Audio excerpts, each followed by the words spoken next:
I was gonna say just leave it like that. Just nipples. Schnipples. Well, you're live. No, we're not. You are. Why did you do this to us again? Are we? Are we really live? You are live. I don't know if I believe him. I'm pretty much not alive at all right now. Oh hell no. Mm-mm. Oh, now look who doesn't have their phone off. Didn't you just get done bitching at us about it, Mr. Nicaragua hat? I don't think that's what that hat says at all. I don't believe It it. says niggas are us. Oh. You know what you should do? I'm Gizz Lazlo. I'm just Paul still. Welcome to Monday. Hello, Monday. Number Episode 45. Yeah, 45. You might have to sound like we practiced that. We did not. No, we don't practice shit. No. No, we're, I just, practiced. we're like the slumlords. Yeah.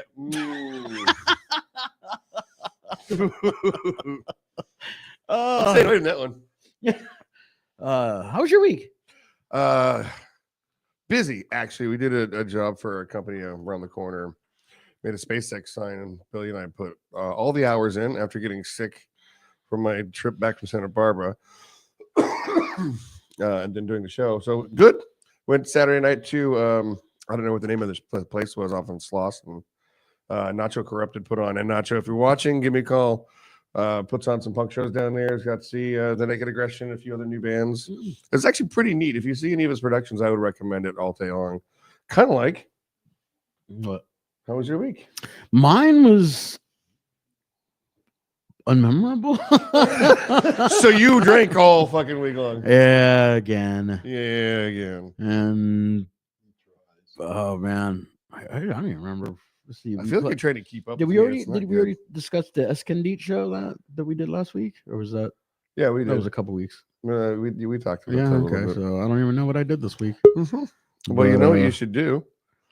Like, subscribe. yeah, like, subscribe, Visit our sponsors. share our please. channel, do podcast, and thanks to Transplants, Riot Inc. and Meow Meows Yep. for helping us out. Headline, that's one thing I did last Thursday. I went to go see Jean-Luc and had a really good time. A buddy of mine, Mark Schaefer, and I Mhm. went down there, and he's looking forward to seeing you. He's I got some know. stuff. Awesome. Love that guy. I got a shirt, which I'm wearing. No, I'm not. You're not wearing a shirt at all. No. That's a jersey. But it's been a pretty cool week. Mhm. I'm getting ready for next week. I'm going to record on Sunday with Yep. Foreclosure, doing a new single, and we only got 2 more shows this year. Dude, yours almost gone. Yeah. We're 2 weeks into that shit. Mm-hmm. And we have a couple of guests for next month already, but I won't announce that until Nope. end of the year. Let's get that done. And I think our final show of the year, I think we're going to have a little party, right? Like I just- think we should do something. And then I just have it I'm all just going to stay live and let people call in and call in, or if they come want to by, stop by. come on and, by. We'll make a mess out of fucking everything. Yeah. Oh, yeah. If we're going to go out, we're going to go out good. Oh, yeah. And a sliding. Sideways on fire. Stomach. Yeah. Everybody show up. Like Pete Rose style. Oh, yeah. Take everybody out. Fuck. But we have a great guest this week. Yes, we do. Last week, we had some issues. So we didn't- Technical we communication. apologize for that. But Graham will be in next year. But this year, this week we got another legend. Oh, yeah. A band that This goes way back, too. Yeah, I grew up listening to these guys, but it was weird because I didn't discover these guys until after I discovered a band that kind of was very influenced by them, I think, which was the Doughboys. The Nils from Montreal, Canada, Quebec. Montreal, Quebec. I don't know. When I first heard Fountains, Yeah, that was kind of my pants fell off. that was my first one too. I was like, holy shit. Like that's such an amazing song. Ugh. It just I don't know. It just encompasses everything I love about punk rock. Yeah. And it's been maybe a few years now that I was introduced online to Carlos, and he's the bass player, and I believe he's the singer now. Yep. So I'm done Popping talking up. to you. I don't fucking want to be in the room with you. So just get this guy in the room. Hey guys, how's Hey, it going? Hey, how are How's you? it going, man? Good, I'm good. It's a little cold up here, but otherwise it's good. I can imagine. You guys are blizzard watch, right? Yeah, yeah. It's lots of snow, and it's minus 10, minus 16, something like that. Oh, hockey weather. Yeah, right. I like being on the other side of the border where it doesn't snow. Yeah. I want some cold and some trees in my life, man. I've never ice skated on a lake before, and I want to do that. I want you to. Yeah. Thin ice. That's great. That's great when you can do that. Skating outside was the best thing when we were kids, you know. That was a lot of good fun. Oh yeah, it's gonna be the best. But I guess where you are, there's not much skating going on, is there? Yeah. Well, we do. There's a rink not too far from here where I played for a little while in Pasadena. Okay. Yeah. Yeah. So I saw a few rinks when I was down there, but it's kind of funny when there's a palm tree next to it, you know? Yeah, it's a little weird. It's like I'm really happy that the Coyotes moved to Utah because Utah Arizona. Arizona does not deserve a hockey team. It's Arizona, for God's sakes. Yeah. They don't even have ice machines. No. Air conditioning. Zambonis. How's things going, man? How's the world? World is good. It's different than when we started, but you know, it's good. We're still playing. It's harder to get shows now and stuff, you know, but we still do our thing, and we do it to do the work and the music, you know. So to us, it's just like we've been doing it for years, and we do it all the time, like every week, you know. So that's it. We just put out 5 Roses a little while ago, and yeah, well, you know, people like it and stuff. We're doing okay. It's the usual thing, but it's hard to get shows where it's economically feasible for you to do them and stuff, right? And there's less than before, so we're not in America. It's different up here, you know. It's longer drives and things like that. So but it's still happening, you know. How is the scene in Montreal proper? Is it pretty decent there? Well, I'll be honest with you. When we were years ago, it was great and stuff. These days, I don't go out much looking for new bands. I pretty much listen to what I've always listened to, you know. And but there are lots of bands out there and stuff. It's just, you know, for what we do, I don't know, it's changed, you know. I don't want to rag on it, but it's different than when we were around and stuff. So, but we get a lot of respect, that's for sure. Wherever we go, we're lucky with that, with people that like the Nils, that really like the Nils, and that's like, God bless that, you know. Yeah.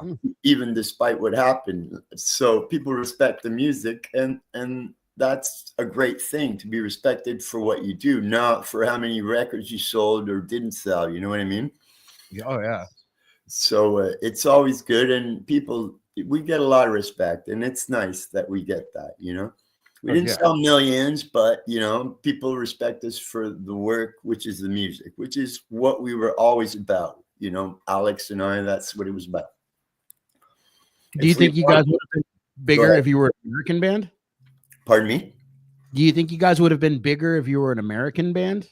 Well, yeah, definitely, which is funny because in the 70s, we were supposed to move with these uncles of mine that moved to Southern California, Huntington Beach. So let's think about that for a second. If we would have been from Huntington Beach, it would have been a lot easier for us, you know? And like also the Minneapolis scene and stuff. A friend of mine once said it's like the Great Lakes rock, you know? It's like all the Chicago, Minneapolis, all those cities, and us too in Toronto, which is cool. But like you said, it's different. It was different. Now it's probably changed because whatever. But back then it was hard. And yeah, definitely. Like if we would have been, you know, all my friends, MIA, you know, Channel 3, Love Canal, all those guys are friends of mine, you know, Keith and all those guys, they know the band and love us. So if we would have been there, it would have been a lot easier. You know, it'd probably be a different story at the end, you know, the bad things that happened to us and shit. But whatever, I'm proud to be from Montreal. Montreal's a great city, And back in the day with the Dohies and the Asexuals and us and Genetic Control and No Policy, that was a really good scene, even before your Arcade Fires and whatever came after, you know? Like Spin would say, where we would go drinking on St. Lawrence Street, you know? It's just like where the Doughboys and the Nils drink, you know, stuff like that. So, but, you know, it is what it is, I guess, you know? Yeah. Well, so John Kastner was actually quoted, and he said that if you guys had been an American band, you'd have probably been like the Replacements. You would have been really influential. And then that's a high compliment, man. That's, you know, John is my brother, and yeah, that's beautiful. And I feel the same way. It's like, let's think about it. We put out that White Album in 87. It's the same time they were putting out Pleased to Meet Me. So, you know what I mean? It's like, and, you know, yeah, shoulda, woulda, coulda too. You know, you have to Always appreciate what it is. And, you know, that stuff, we were never good at the, you know, schmoozy business type of things. We were all about the music. And if an A&R guy came in the room with a ponytail and leather pants, like, we'd be pouring beer on him. And so I don't know what it is that maybe, you know, and back then it's not like now. Now bands have managers and people take care of them. We had none of that. It was like the Clash. Everything was in-house, you know. Our friends were roadies, borrow vans and this and that, you know. And so, yeah, it's like, I wish, but I'm not going to rag on where I'm from. I'm a Montreal kid. I'm very proud about that. And people love us up here and everywhere we go. So, yeah, I coulda, you know. What can I tell you? You know, you're probably right, you know. I mean, I heard about you guys in, I think, 89, right after I heard about the Doughboys. Yeah. And, you know, someone introduces you to the Doughboys, 2 minutes later, they're introducing you to the Nils. You know? Well, that's cool. That's a Montreal thing. That's a Montreal thing right there. So, and those guys too, like they signed an A&M. It didn't work out as good as it should have. And we were friends. We would play together. We would help each other out. Their management, they lent us the van. We were like all buddies. Back then, it was all about that.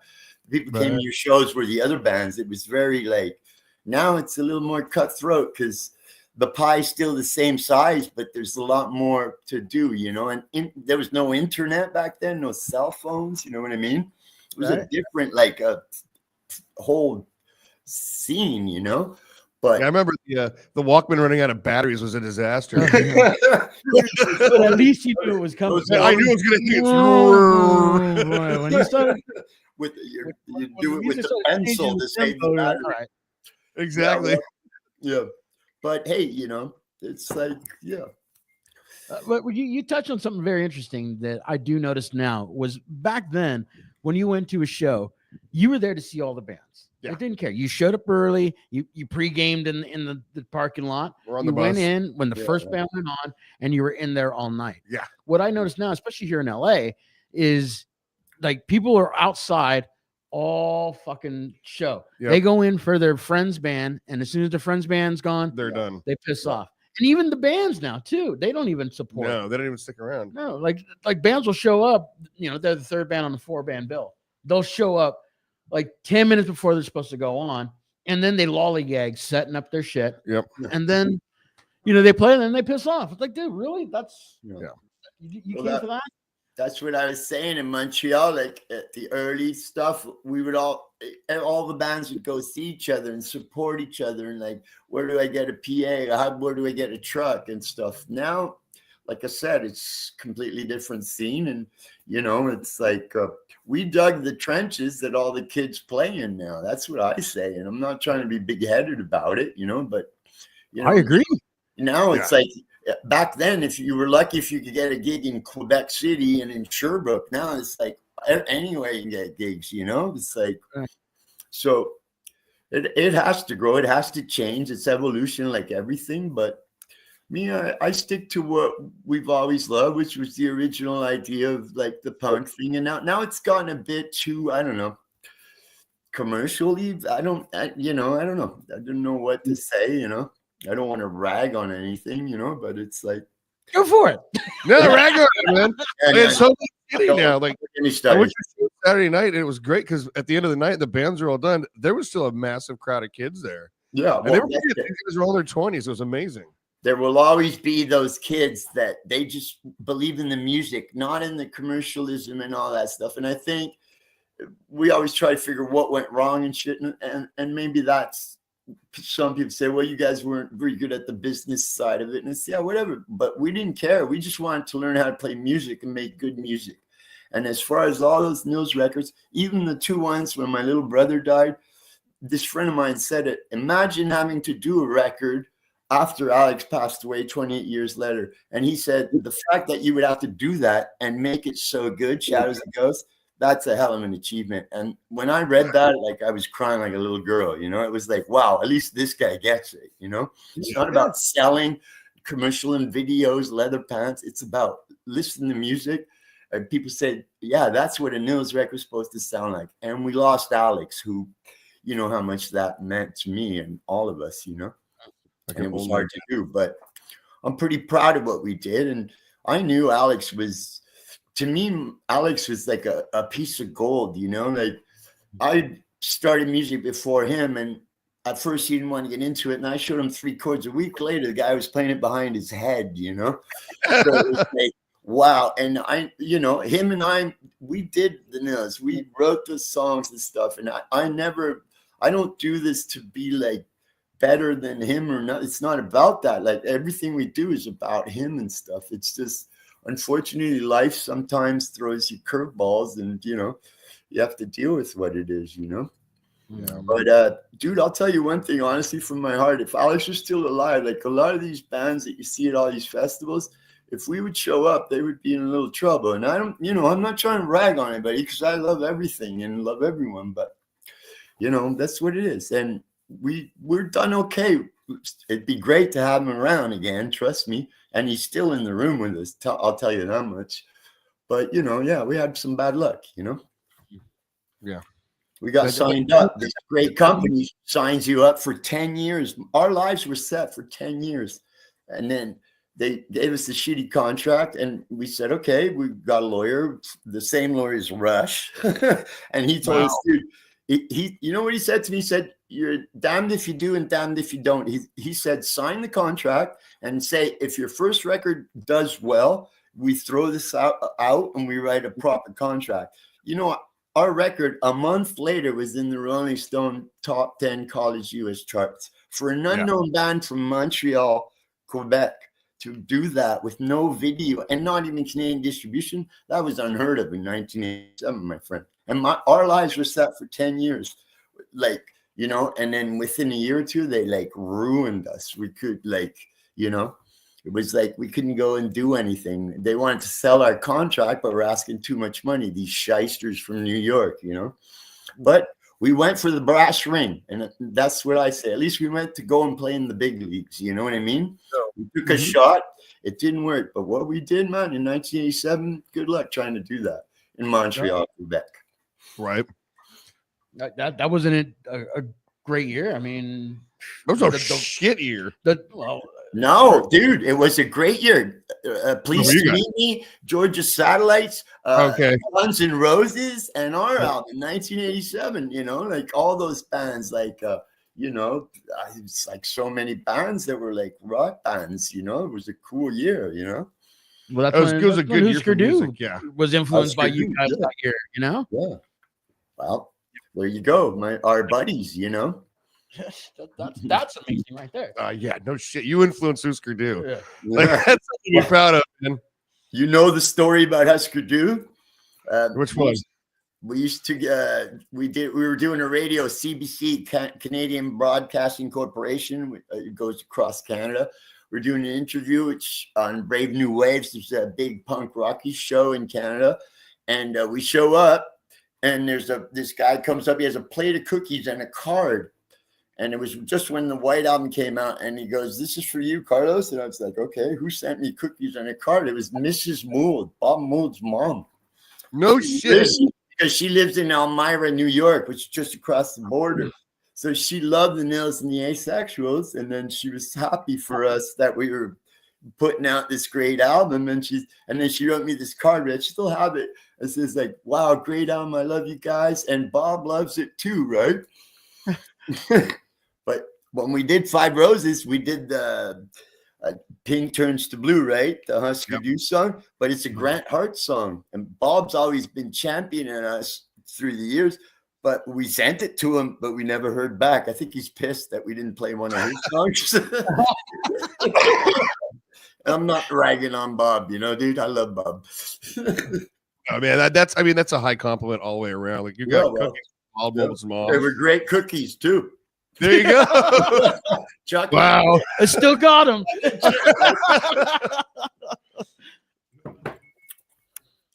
Fuck yeah! So what was Montreal like in 1978 when this started? Wow, in 1978. Wow, yeah, Jesus. Compared to Montreal now, it's like, yeah, we've always had that. Back then, Montreal was like a little town a bit because of the French-English thing, right? So you had like French bands and then you had English bands, but it wasn't all like cohesive as it is now. Now they're trying to turn it into Toronto, and it's like, I'm not ragging on Toronto. We played there many times. They love us. We do well there. It's like it's more like an American city, Toronto. Montreal's always had this little town sort of thing, about it. Like in 78, you couldn't buy Doc Martens in Montreal. You had to go to Toronto, which was more like, hip or whatever. But we had our little scenes, and it was smaller and stuff. You had bands, the Normos, all kinds of bands, and a few American bands came up here. The Screamers came up here, stuff like that. Yeah, we had some cool places, cool bands we saw, and there was a lot of bands from England. The Clash and the Undertones came on that tour. Joe Jackson, XTC, all those bands. It was good, but it was like a little behind. We've always been somehow a little not as hip as the other big American cities, Toronto and Vancouver, bigger places. But it was great.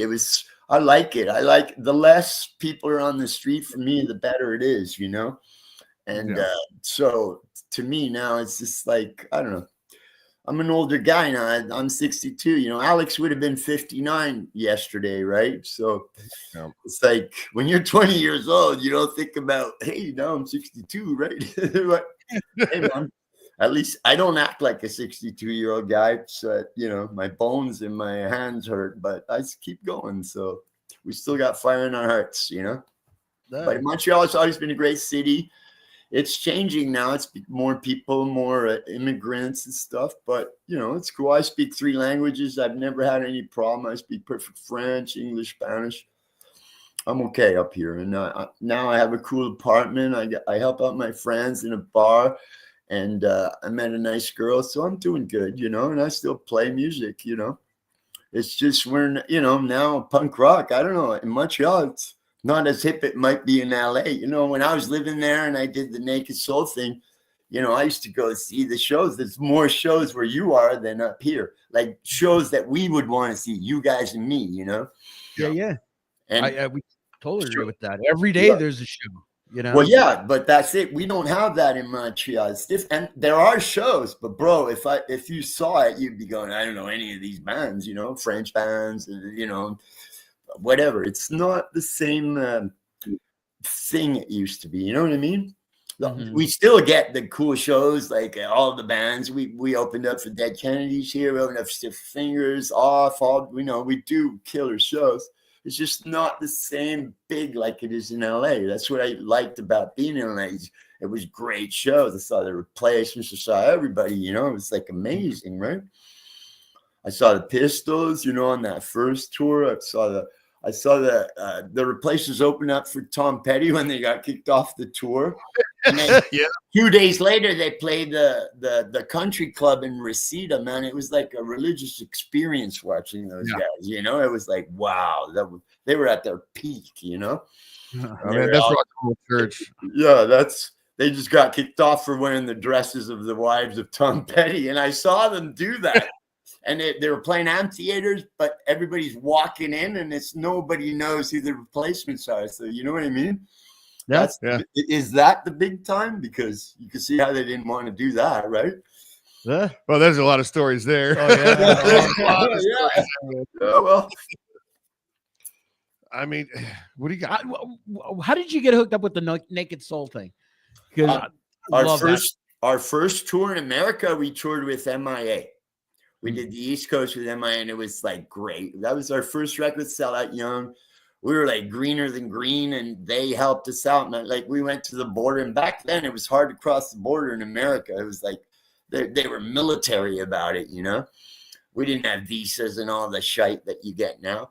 And those guys, they wouldn't even let us take our gear. So we said, well, we'd come, but we got no gear. I said, don't worry, man, we'll lend you the gear. We did all the East Coast with them, killer shows, and we were like bonded together. And Mike and I, the singer, Mike Connolly. And then when the Nils fell apart after all that disaster I told you, I within a week I lost my record contract, I lost my girlfriend, I lost my job. I was like, oh, dude, I'm done with this. And he said, dude, I'll send you a plane ticket. We'll get you a job, an apartment, and we'll get you an amp. And I was like, okay, send it. And I did. And then we went down. It was great. It was done it for a while. It was a lot of fun to be there. But for me personally, and the funny part about this, when we did the profile tour for the first time with the Godfathers, we sold most of our records. 2/3 of our records were sold on the West Coast. They sent us on the East Coast. So you understand? And then we were supposed to go, but halfway through the tour, the Godfathers knew that we were getting hotter than them. So they decided instead of having us on the tour, they're going to get fans in every town. So that wouldn't offend them. And then we only found out when we played First Avenue. So that was like, we were supposed to go for another month in the West Coast, and then you're going home. So, dude, that was like the horriblest day of our lives, you know? And we're playing the First Avenue. We're like Husker Du, Replacements, Shoulder Time guys were all there, you know? They were all there. Man.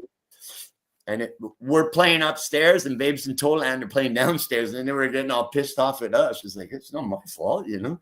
We're the openers. So, yeah, that was like, and then so I went out, and it was fun. I did the best I could, and they were trying to get signed, and we did some demos. I did Billy Zoom produced those demos. I think they're online. Some friend of mine from Wales said it's put out there that I'm playing guitar on too. And they're pretty good. It was great. The music was great. It was nice to be in California. I've always wanted to go to California, like I told you, but in my heart, it was pinging me because I should have been there with my little brother, you know, in the Nils, and it would have worked then, like you just said, you know, about being an American band.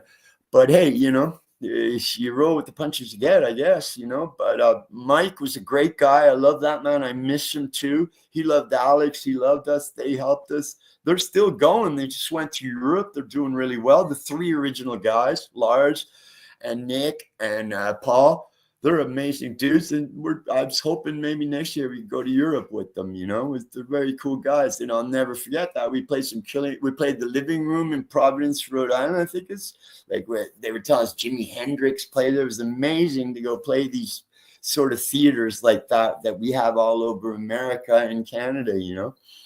So, yeah. And then what happened was, though, I just lost it after a while. I was like, you know, I was in LA and I loved it. And I met a lot of great people, Cadillac Tramps, like Jamie Riedling, you know, Johnny Two Bags, Gabby from the Cadillac Tramps is a great friend of mine.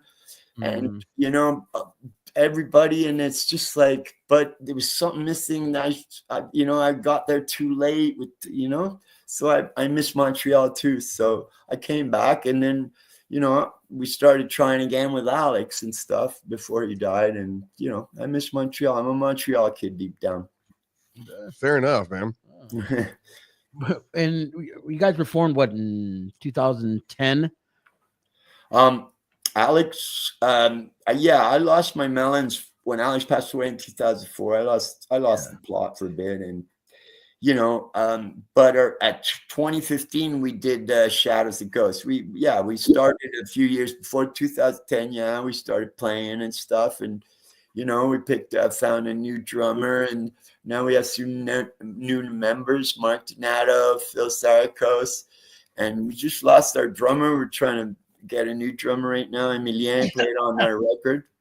And I know drummer. Yeah, You want to move to Canada, bro, but it's fucking cold outside. I'll tell you He that. can't move to Canada. He's a felon. Yeah. I can't even go to Canada. I can swim. We know how you got here. No, but our immigration is not as bad as your fucking immigration, so I No, don't it's worry about that. As long as you didn't kill anybody, you should be all right. We're peaceful up here. Is he muted? Okay, I see the little mute bar down there. Okay, I can hear him. I can Hope hear him. everybody else can. I hope so. Yeah.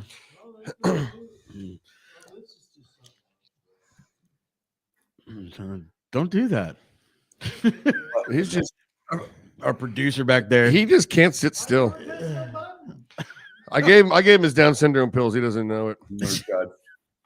Great what you guys do, though. It's cool to see people like you guys still working hard like us. It's the same thing. We don't do this for money or glory. We do it for the work, to being able to do good work. And you boys do good work. Hats off, kids. Dude, I totally agree. I mean, like with punk rock, like we were talking about this earlier today. Yeah. Like if you ever expected to get a paycheck, you're in the wrong business. Wrong That's room. it. You know? Yeah. If you wanted to make money, go work at a fucking bank. That's what we used to say, you know. And Oh, shit. You're gonna go rob a bank. yeah, well, not no more. Montreal was the capital of the hold-up capital of the world in the 50s, 60s, and 70s. So Was but it no really? more. Yeah, it was. Check it Oh, out. man. Our history. Wow. I mean, what we're doing is we're just trying to document the bands that we love and the people that Yeah. he knows or I've found, or like everything that created the scene. the momentum to get us to where we are now. Mhm. You know, because the kids do have it a lot fucking easier now. Period. I mean, Yeah, well- how I heard of you guys was through other people, through other bands. You Yeah. know, Yeah. that's how I heard of you guys and Doughboys. But you know, nowadays you just go on YouTube or Google something, Yeah. and if Yeah, something it's too easy. that'll throw you somewhere. It's you know, too easy. It's like, remember us? You'd have to go and hunt for a record for months, a book, a movie. It was not like now. It's a little too easy. And I don't want to come off like grandpa guy, but it's like, you know, having to go and really work for something gives you more, Yeah. you know, more belief in it, I believe. I don't know. I had to hide it from my parents. They were Christians and they were afraid of it. So I would have to stash everything in different places and like listen to fucking records when they weren't looking. Yeah, one guy would buy the record and we'd make cassettes to pass to our friends. You know, I used to love cassettes and boom boxes. You could set them up at practice and tape your whole practice. That, you know, that was fine. I think now it's like you said, it's too. It's good in a sense, but it's not. Like back, what happened with us with profiles? They came back then. It was like finding hockey players for your team. You went and you had scouts out there. Now anybody with a laptop and a microphone can make a record, and it's good in a sense, but let's admit it, it's not good in a sense, right? Do you think? Maybe I'm out of line here, but No, not at all. the quality, you know, I hate to say it, but obviously I'm an older guy now. Maybe if I was 20, but I definitely wouldn't want to be 20 now. I'm glad that I lived through the 70s and the 60s and the good years. I think that now it's more commercialism. I saw like TSOL and Subhumans from England like 2 blocks away from my house on Saint Denis, Montreal for $5. Now you need $150 to see Bruce Springsteen with a credit card, and you need to give blood.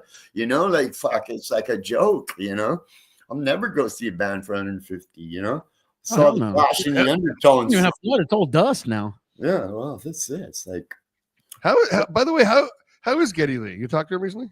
no, I don't talk to Geddy. I wish to talk to Kastner. Kastner knows Geddy Lee. Yeah. Oh no shit. He hangs out with all the big folks. I'm just Geddy's got the most interesting thing in the whole world for Canadian. He has the largest baseball membership yeah. That's true. in all of Canada and the US, I think. And he's got some really cool stuff, though. Like, dude, I saw some of it. It's great. No, those guys are great, and you know, Fuck yeah. whatever. Like when I first punk rock, sorry, I wasn't allowed to say I liked Rush or the guitar sound on Boston because it was year one and you had to be punk. But you know, I appreciate all kinds of music. You know, like you know them, anybody, reggae, like the Small Faces, whatever it is. It's like gotten too like now it's all the punk guardians that you have to be like this to do this to do. It's like, dude, whatever, you know. It's just rock and roll in the end. It's fucking blues based and it's 3 chords, you know. You're not going to cure cancer with it, and it's like you take yourself too seriously. It's not as much fun. I don't know. Well, we've discussed this many times. It where- is becoming more and more of a theme, right? Where well, back in the 80s, if there was a show in LA, you could go see Suicidal and Descendants were on the same bill. $7. Yeah. That's and you know, and then maybe a ska band. Yeah. Right. You know, it's all either pop punk or it's all crusty punk or it's all, you know, thrash. We had Keith Morris on the show, and he was in the same thing. He's like, I wasn't just listening. He goes, when I started, there wasn't actually punk rock yet. Well, He was listening to Springsteen and Rush and Fleetwood Mac and all those bands. I mean, that's where that influence came from. It sped it up and made it different. well, when we were kids in the early 70s, there was none of that. It was like you would appreciate anything if it was, you know, a sound that you like, be it Kiss, be it the Bay City Rollers. I mean, my sister would put on Bay City Rollers, Rock and Roll Love Letters, a killer song, a killer guitar riff. So I don't really care. Now it's like I love I love music. We wanted to learn how to play good music. One day we said, let's do a show. One day we said, hey, let's make a tape. One day we said, let's make a record. Hey, let's go on tour. That's how we approached it. And like you said, we weren't making any money. We had other jobs and we were putting money into it but dude, look what we built. Okay, well, I'm not Lady Gaga, but my music is respected for its music. You know, people still love what we did and what we do. And that's fine enough with me. Sure. Would I love to have the big contracts like Offspring and Nirvana and all that? Yeah, but maybe you would have gave me $1 million. Maybe it wouldn't have worked out too good, you know? So who knows, right? It's my girlfriend over there, Anique. She's a beautiful girl. She takes care of me. Right Good on. girl from Quebec City. Oh yeah. Yeah, you got pretty girls in Quebec City, I'll tell you, brother. All right, I'm coming. I'm on my way. We don't have that. drum. Do you play drums? How's you guys' band? You guys are in a band, I hear? I am. I'm not. I'm in several bands actually, but Okay. that's because I love it. I'm single. I I've read no about kids, it.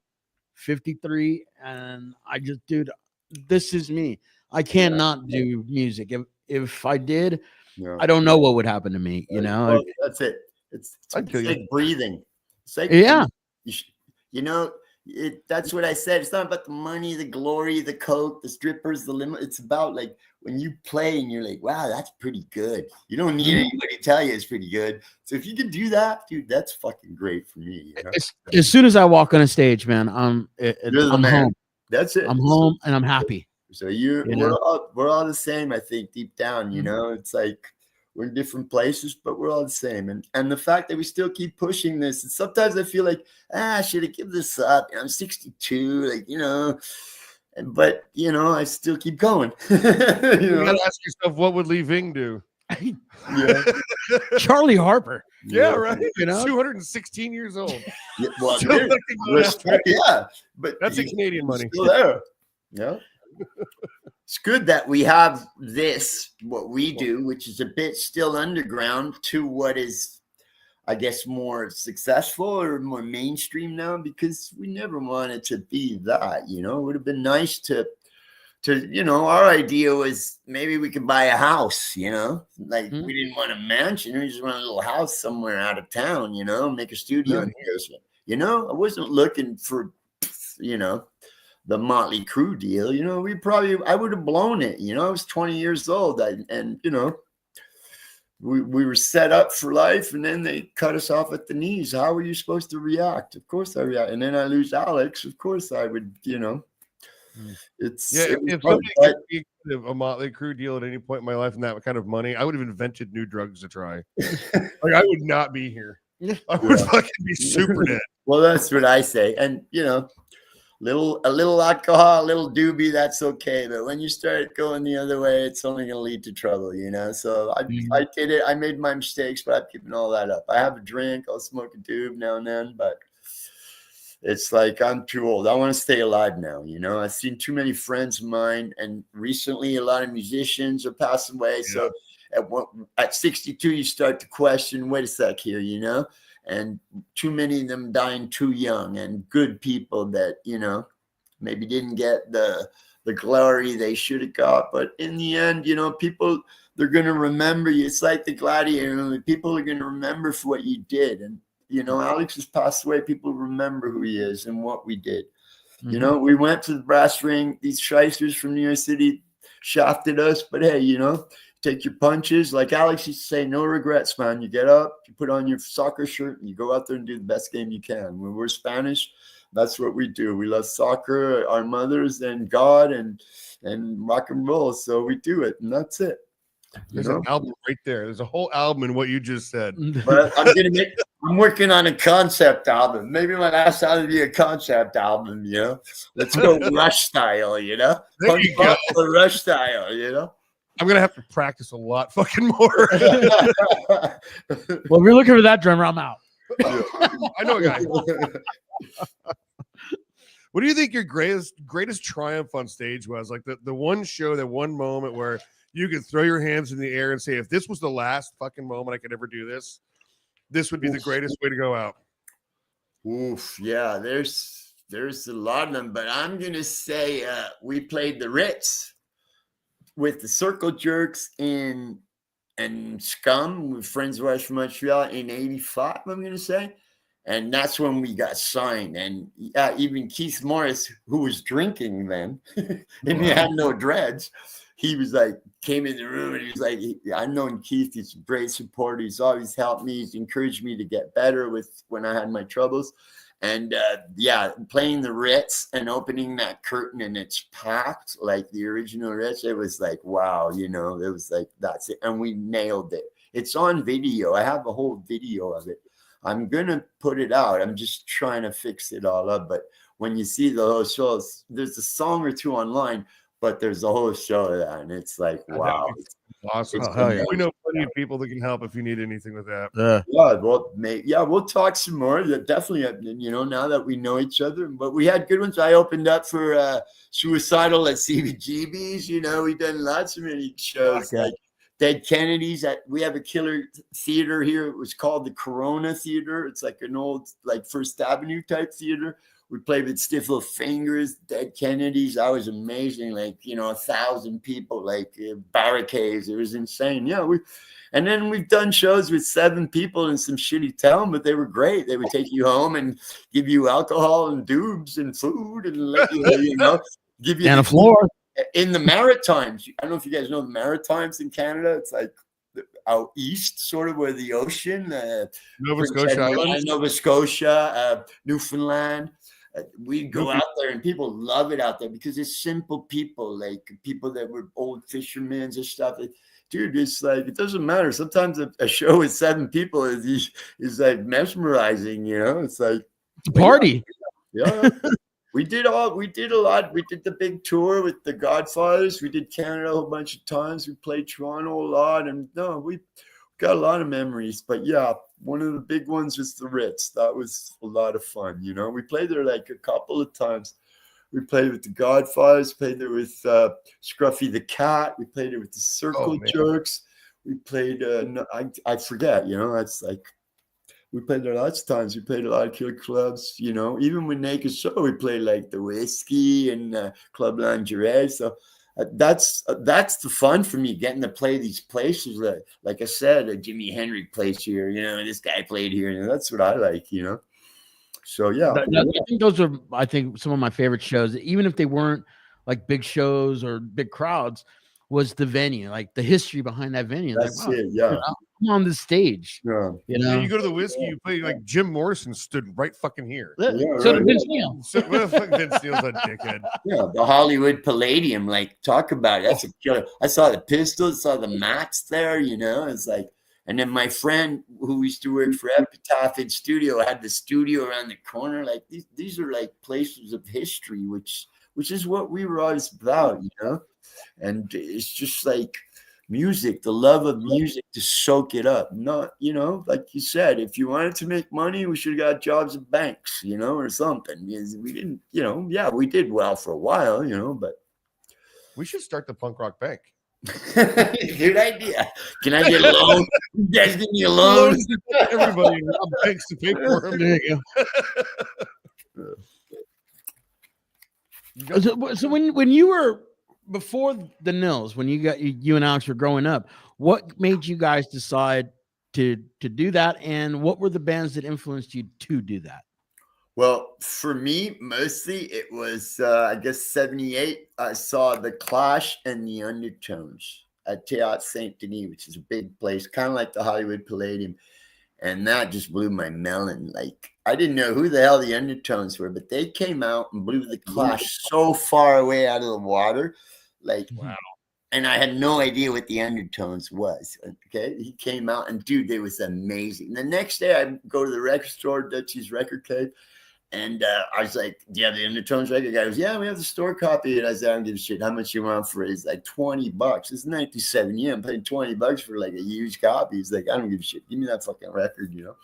But the Clash too. Me, I'm a big Clash. We played with Joe Strum and the Mescaleros. We opened up for him here. We opened up for X here, Husker Du, like so many bands. But Joe Strummer was like my hero, you know. And that's where I learned how to build a rock and roll band. I saw that show. I came home. I said, okay, Alex, I'd already been playing music two years before him. And I was like, you're going to do that. We're going to do this, you know? And our original idea was to make a 3-piece band. He would play guitar. I played the bass and the drummer and stuff, because that was our idea. But it was very Clash, Stiff Little Fingers, and Rich Gizz. I don't know if you know this record. Uh-huh. This is the first Nils record. We call it the Paisley record. It's only like 1,000 of them made. This is like the first record we have. Unfortunately, it came out after Sellout Young, but it was done before. This is Alex, me, and a drummer. This is the best Nils record there ever is. And it's the sound on this, my friend, if you have an original copy, there's no other record in the world. Evan Dando told me, I love you guys because of this record, you know, and it's very hard to get. I didn't even have one. This kid from Wales calls me and he goes, oh, yeah, I've just bought your record, blah, blah, blah. I go, yeah, great for you, but I don't even have one. He said, I'll get back to you. He fucking sent it to me from Wales, dude. I was like, No shit. okay, dude, what do you want? Like, do I have to sleep with you or something? Like, Did he sign it? She's like, no. It's like, great. But you have to listen to this. We're going to put it online. So, because the copy, there's one songs of this on this compilation, but the sound ain't good. But if you hear this record, you'll see what the Nils was supposed to be, you know? This is it. It's like, so. We're finding that record. And yeah, about a month ago, I get a call from a friend of mine, Bill Moser. He was like, used to be our road manager. He also road managed Chris Spedding. So he goes, yeah, we're coming to Montreal.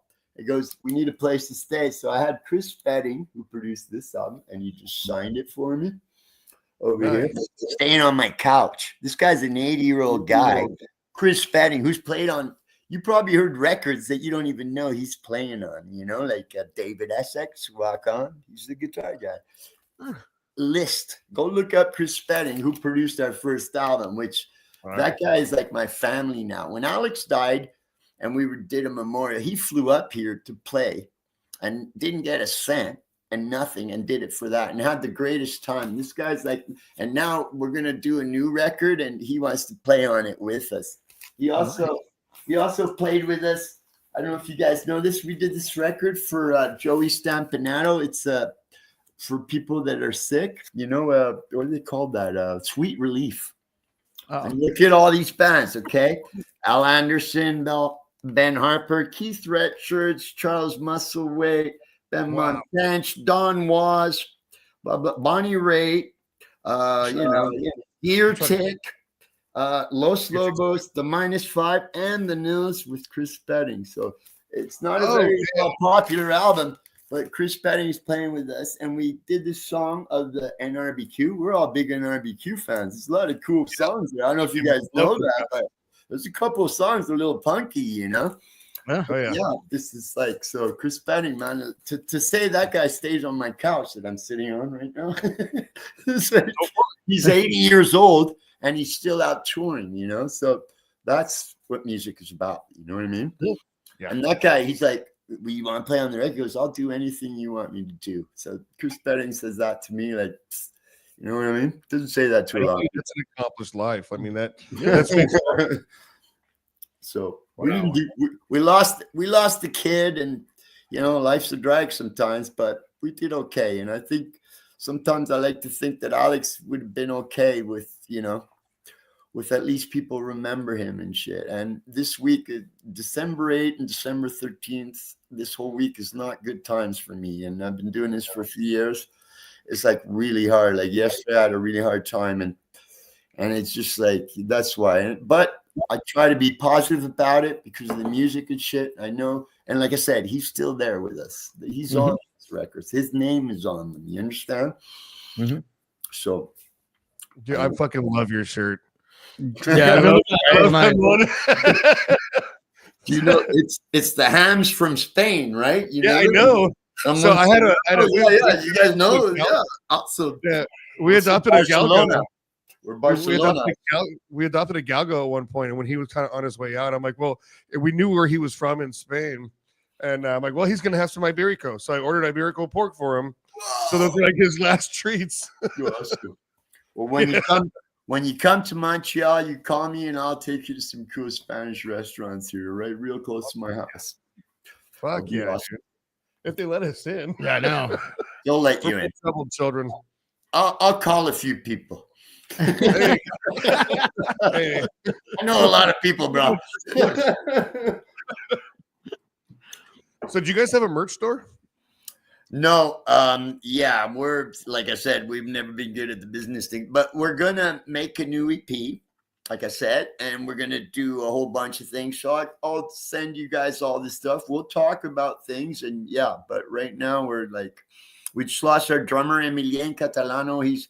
He played on 5 Rows. He's a good kid. He was really good, but been 10 years, and there was differences musically and stuff.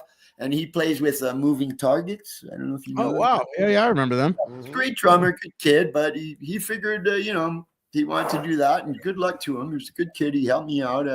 We had a bit of a disagreement over musical sort of things, but I've got a new kid who's 20 years old, and he's like amazing drummer. And as for our type of music, we need a good kid that plays drums, and I found one, Josh, and hopefully he's going to be good. So we're going to make a new EP.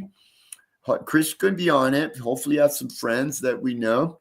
And, we're planning to go a big tour next when it gets warmer because, like I said, it's -16 outside.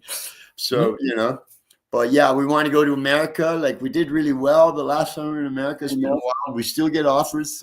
And we'll come see you guys and hopefully stay with you guys, have a few bevies. And absolutely. Oh, hell yeah. Go to the airplane graveyard that I saw when I was there and stuff. It's good food. So you get your show out of transplants. Oh yeah. Huh. And we'll go ice skating. We'll play some I'm like one of the few people I know that actually really loves hockey. My brother and I are like hockey nuts. Right. And everybody else is like football and basketball and shit. My girlfriend loves football. She's big. She loves the New York Jets. So I've never been a big football fan, but she's explaining it to me, and it's cool. It's good football. I'm soccer head. Yeah. That isn't soccer. That's not soccer. No. Barcelona. Come on, bro. I'm from Barcelona. Think about it. It's one of the best soccer teams in the world. There's no denying it. FC, man. Yeah. So we're actually all gonna have some World Cup games here coming up. Yeah, they do the whole North America thing, right? Yeah. You gonna get a chance to go? That sounds. I don't know. It's like once again, it's like it's probably going to be hell expensive, but yeah, we'll see. I watch little kids play soccer in the park. That's more fun to me. I want to try coaching little kids because Alex and I were good soccer players. We both played for our province, for our cities, and for our schools. We were like. But then, we discovered rock and roll and girls, and soccer went out the window as far as playing goes. Yeah, still kicking balls. I hope I'm not being too out of hand here. Hell no! Oh God, are you kidding? We have a whole episode we did. I don't even remember. Well, that's good.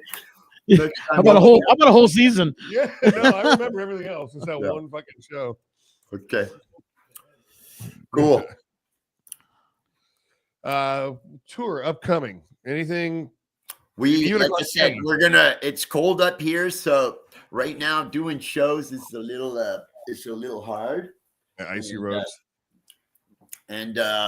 we're gonna record and tour when it gets warmer. That's obviously it's logistics. You know, the drives here are very, very long. Yeah. It's like, you know, but we do Toronto. We just did Toronto, and John Cashner played a few songs with us on the YouTube. Yeah, I saw that. Yeah. This is something we wanted to do for a long time, and we did it, and it was good. But John, it seemed, I don't know, I haven't talked to him since. I don't know if he was bummed about it, and I've talked to him since, but I thought it was pretty good. You know, we did really well, and songs are great. And John has been like, he loves our songs, the Asexuals, the Doughboys, who do a couple of our songs and stuff. And I was glad to do it, but I don't know. That's just John is a father now. He's been managing bands. He has 3 children and his wife Jessica. But we're still friends no matter what. He's my brother. He's helped me out my whole life. He's like, when I was down, he helped me, and it's just, he's a great guy. We'll probably do some more things on this recording. So I just want to make one more again. You know, I keep thinking, is this the last record? I don't want to think like that, but if it is, you know, I want to do it, you know, be right. And now, because people aren't listening to albums, so everybody's like EPs. That's why we did the 5-song 5 Roses. And so we'll do again another EP, and then hopefully next year we'll tour the whole thing, like go across Canada and come down all the way down, see you guys, come back up. That's the plan. So I love that. yeah. And maybe you guys come and help us out and come open up for us, whatever it takes. We need to do this more like it used. That's what I said. We should go back to the shows. Like I said, TSOL, Subhumans from England, $5, you know, and everybody helps each other and hangs out and watches the whole show. Not like I come in when it's cool time, you know, I come in too early. It's like, fuck that shit, you know, it ain't about that. It was never about that, you know. And, the only time I ever leave is to go take a piss, you know, or get a beer, and then I'm right back up in front, you know. Yeah, the show that we saw on Saturday was Naked Aggression and a few new bands I can't remember the name of off the top of my head. It was $10, $7 if you brought a can. So it was a can drive. It was a homeless food drive for the winter. Yeah. It's like, there you go, $7 show, 5 bands. Yeah. And they had a whole little like punk rock night market out in the back. How fun were those things, brother? I was there for 6 hours, man. That's great. And I miss that. And, you know, like I said to someone, he said, oh, so what do you think of music? I said, well, I still listen to the Stifle Fingers, the Rich Kids, the Professionals, the Clash. I don't find records like, I'll find a band I didn't get into too much, like listen the Wild Hearts. I never listened to them when it was happening. Now I like a few songs, but I don't find new bands. I know they're out there, but there's so much of it.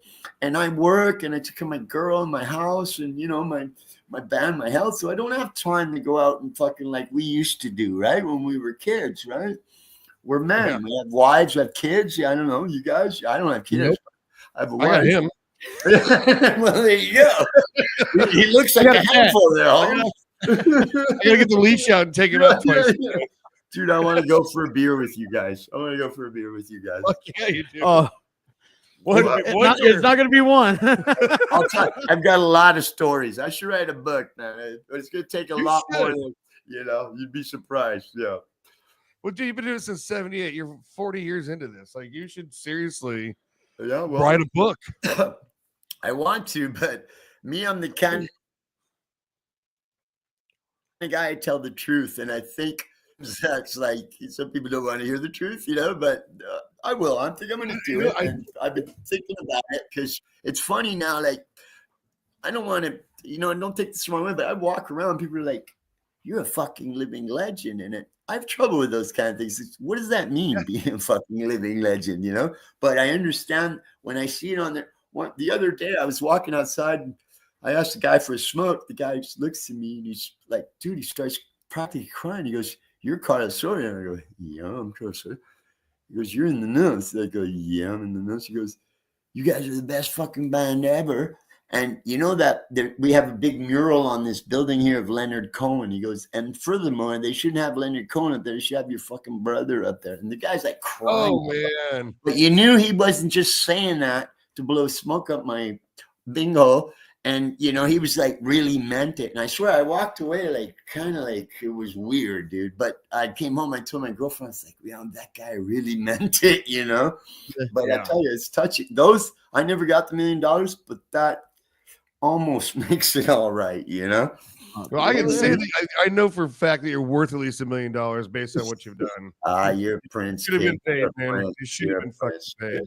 Yeah, well. And I mean, I just got a copy of my damage. I don't want the $1 million.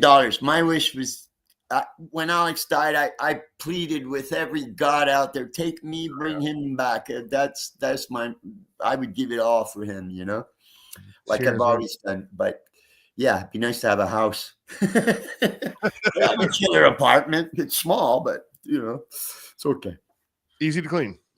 Yeah. I do want to do a quick toast to Alex. Yes. Cheers, lads. There. Okay, viva Thank you for Alejandro. everything, my friend. Nils, thanks you guys. You guys are the best. You're awesome. I don't do many things, but this one was fun. And like anything I could do for you guys, let me know. And Same here. We'll talk again, hey guys. You guys are serious. You mean it, and I appreciate it. It's classy what you do. It's well done. I looked at the Leatherface thing, and I like Leatherface a lot. There's another band like us, like you know. And bravo, les amis, bravo. You guys are good guys. Don't quit. Keep it up. You Die too, with man. your boots on. I want to see you on the road. I want to I share want to stage see with your you. show, Okay. man. I If you want to ever share come- stage with you You soon. come to Montreal, you call me, and I got some places for you, kids. All right, brother. Well, it's been fun talking with you, man. And we're up Thank you. to our hour now, and Yes. stick around, and we'll talk to you in a second. All right. Okay. Take care. All right. Take care. Bud. All right. That was fucking great. Oh man. I mean, if you don't know the Nils, you really gotta fucking take the time to look him up. Yeah. Spectacular shit. Like, I mean, spectacular, like really groundbreaking for the time, especially. And for those of you who know me and have hung out with me and love my music or like my music, I mean, that's the band that started A dozen other bands. that started that whole concept and that whole sound that I've taken under my wing, and just kept it going, you know. And everything I do, I just, you know, I have to owe it to Doughboys and the Nils. I mean, Doughboys, the Nils, if it Big wasn't Drill for them, Car, I would not sing. all and write the of way I those do. bands have followed in their footsteps. I mean, Overwhelming Color Fest, I'm sure.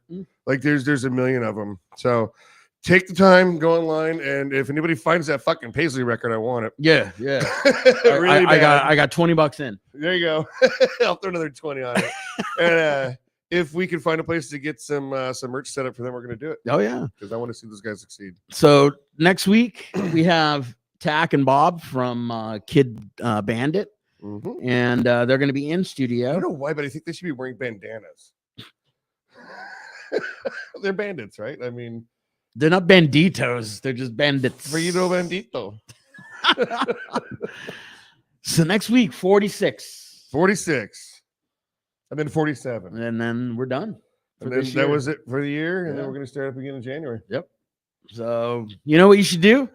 Come back next Monday, 7:00. Without fail, because we are awesome. Maybe not.